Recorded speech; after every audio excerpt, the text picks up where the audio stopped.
Hello everybody, and welcome to this week's dandelion lesson on my messy easel. And shadows, we have shadows today. There's a really strong sun and I have to make this video this morning, so we're gonna have shadows. Hopefully my head will be in the way where the painting is. But I wanted to start by pulling a card because quite honestly, I thought today. I did my reading and my morning meditation and I did some work on my color palettes and all that stuff, but I still could not come up with a dandelion lesson today. And it happens sometimes, right? And that's when I rely on my cards. So I'm going to do that. But I also want to go back and talk about my palette. I did 2 videos for Instagram TV. So if you follow me on Instagram and you go to my Instagram TV through my profile, you can watch those videos. And if you haven't seen them yet, I highly recommend them as a place to start your own explorations of your own personal palette. It is a very worthwhile exercise and one that I do often. And I did it today. And I did it with both my name brand palette, which is like Winsor Newton, Daniel Smith, M. Graham kind of palette, Rublev.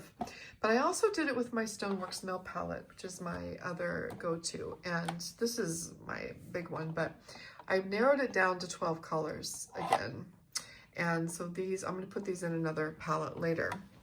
So I'm gonna use those today for my painting and see how they do. So, but before we go on to painting, let's draw a card. And I'm gonna use my Super Oracle from Usi.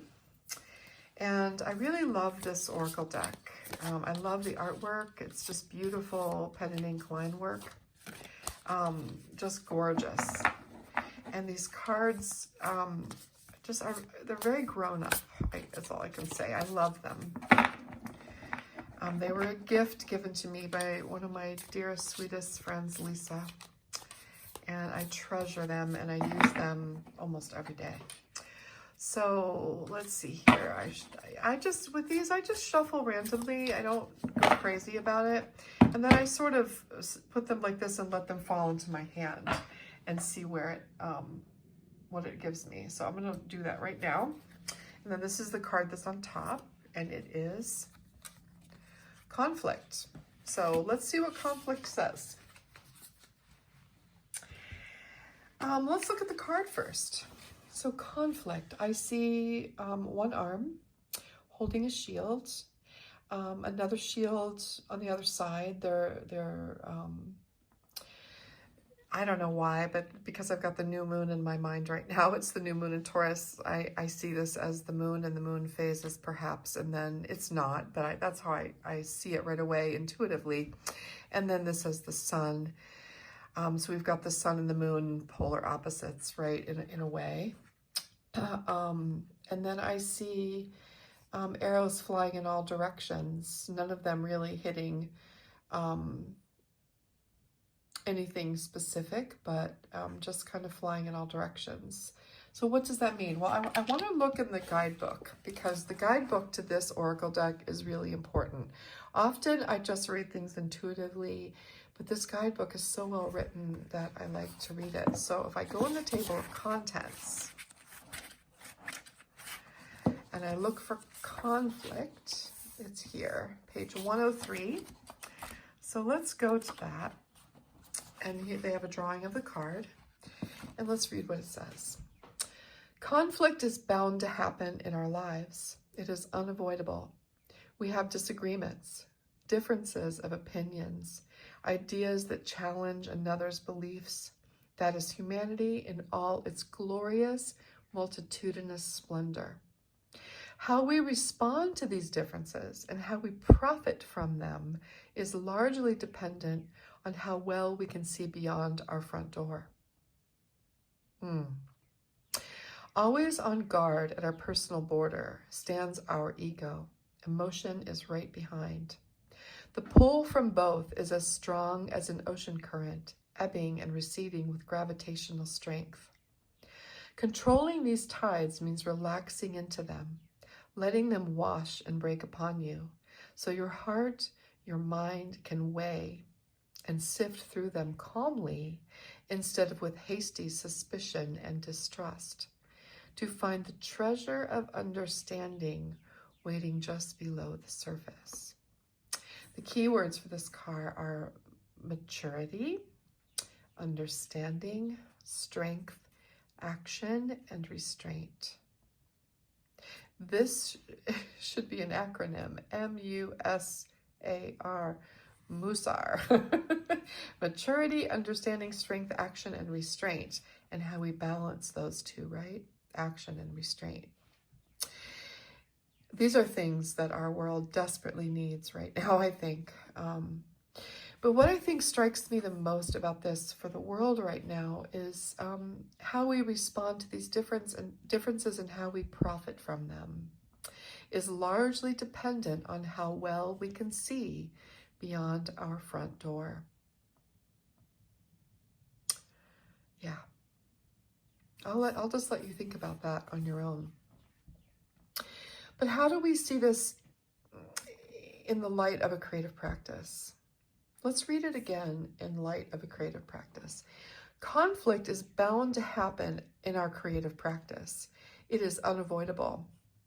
We have disagreements, differences of opinions, ideas that challenge our own beliefs. That is humanity in all its glorious, multitudinous splendor. How we respond to these differences and how we profit from them is largely dependent on how well we can see beyond our own crisis, right? Beyond our own habits and beyond the way we show up every day and beyond our color palettes and all of those things. I don't mean to trivialize this because this is really profound, but I'm trying to apply it to our own personal creative practices. Always on guard at our personal border stands our ego. Emotion is right behind. The pull from both is as strong as an ocean current, ebbing and receding with gravitational strength. So when we sit down and we show up to paint, our egos are involved, right? We want to do something beautiful. We're afraid to fail. What if we fail? Keeps us from exploring. It keeps us from trying new things and to branch out and be different than we were the day before. Change in a creative practice is everything, right? The ability to go with what's there at the moment and not be held back by what we did before. Controlling these tides means relaxing into them, letting them wash and break upon you, so your heart and your mind can weigh and sift through them. Can weigh and sift through them calmly instead of with hasty suspicion and distrust, to find the treasure of understanding waiting just below the surface. So, what does this mean for a creative practice, right? I mean, I think for me, it means don't be afraid to see things from a different perspective. Don't be afraid to push the boundaries and to fail. Don't be afraid to fail. Don't be afraid to try new things, like creating an entirely new palette for yourselves and using it and thinking, maybe that's not it, and then starting again. Don't be afraid of failure. Don't be afraid to paint a landscape and let the sky run into the earth. Don't be afraid of, that's just personal for me. I've had that happen many times since learning to paint on an easel, and I've sort of adopted that as my personal touch right now, right? Don't be afraid of the mistakes that happen. Let them happen. Allow them to happen. Allow yourself to explore these new horizons, all right? Don't always have this inner conflict within yourself that you have to be a certain way, and yet, gosh, I really wish I could change. As someone who is known as a person who paints birds for many years now, it was tricky to branch out into new things. What if I all of a sudden wanted to paint in an abstract way? Why can't I do that, right? Without people saying, oh, I thought you painted birds. Who cares, right? This is a personal practice. This is only our own spirits, our own minds, our own hands, our own choices matter. No one else's opinion has any right to be in the space where you create your personal work. Maybe that's the conflict. So it's worth thinking about. And it could mean something entirely different to you, but I offer it as an invitation to consider how conflict enters your own personal creative practice. And also to think about conflict in the world right now, and to think about the more profound message in here. So that's the card. And that gave us something to think about, which is interesting. I might not have thought about that, right? That's why I love my oracle cards. So I'm going to use my newly chosen 12 paints from Stoneworks Mill. I've got a gold mica paint that I think this might be Hera, but I'm not sure. These were samples sent to me. And then I have Origin, and from one of the original, from the Great Outdoors. I have Kestrel, which was one of the original paints. I have Ancestral Red Ochre, which was one of the original Stoneworks Mill. Chesapeake Gold Ochre, which is a Bach iron pigment that Kelly made in one of her first releases, maybe the very first, I think. Yellow Ochre, also an original. You can tell I really am still stuck with those original paints. This is called Aphrodite, which is a must-have for me. For horizon lines and things. That's one of my personal touches that I put on my paintings. These are two newer black, this is from Earth Prayers. These are the two greens from Earth Prayers. This is Cerulean Blue, an original release. This is Eventide, which is from Earth Prayers, and this is Winter Night Sky, I think is the name. I can't remember exactly, from another release, and from the Winter Gathering. And this is Embers, which is from the Great Outdoors. And the only one missing is Ursa, because I am entirely out of it. I'm just waiting for Kelly to release it again so I can get a refill. So those are the 12 I chose, and I might just add another. I might just add Ursa when it comes, because that color is a black that I don't like to live without. And I love black, so I like to paint with black. I make really beautiful greens with black. So I'm going to go ahead and paint, and then I'll be back.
So I started to wick up some of this pooling paint down here so it would dry quicker, but quite honestly, I think I'm going to leave it and let it dry and see what happens. Gosh, I love all of the subtle things that have happened here. And actually, I'm going to go in. Kelly makes this one paint for me.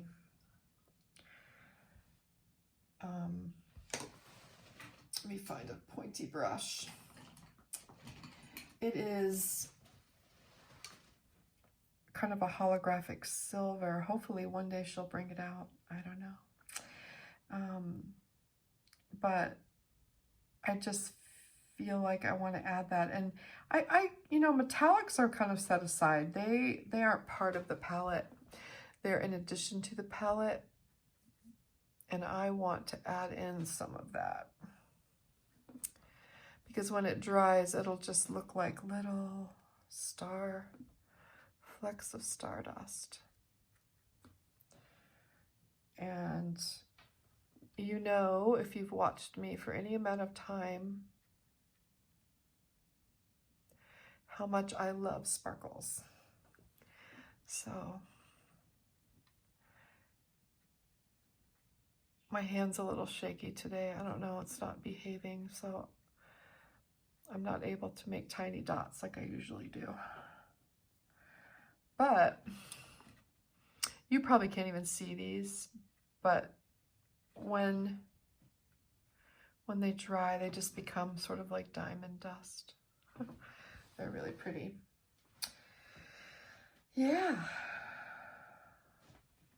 So I don't know how much this has to do with conflict, but it doesn't matter. It's what happened. It's part of it, letting go, right? Letting things be what they are and learning. I love it. Okay. But some beautiful things happened. I'm always just so enamored. I'm going to put my signature on this and then let it dry. So think about conflict. Think about conflict in the world. Think about conflict within your creative practice. Give it some thought and then try a painting, maybe with a refined personal palette. After you watch those IGTV videos. I need a new rubber stamp. I guess that's going to have to wait for a while. I'm not going to Joann Fabrics. Yeah, kind of messy, but that's okay. And you know what?